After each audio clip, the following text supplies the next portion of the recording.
So alam niyo mga idol, no? So napapansin ko dito sa bansa natin, simula nung bagong administration ngayon, wala na si Tatay Digong sa administration niya.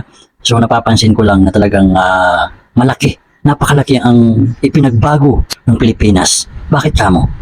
Kasi hindi na patas yung batas dito eh. Hindi natin nakikita na inuusig yung tamang dapat usigin. No? Wala na tayong nakikita kung hindi puro Duterte ang binabanatan. Puro kaalyado ng Duterte ang inuusig. Bakit? Bakit ba? No, kapag kaalyado ng administration ngayon, ligtas ka. O sa totoo lang, pansin ko lang ito ha.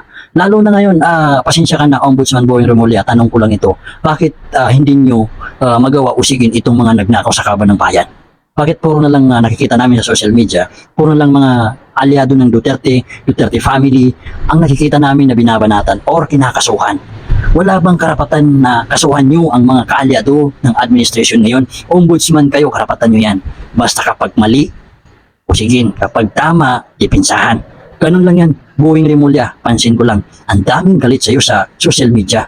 Ang daming nagko-comment na ganito ganyan, hindi kayo patas, hindi kayo bias.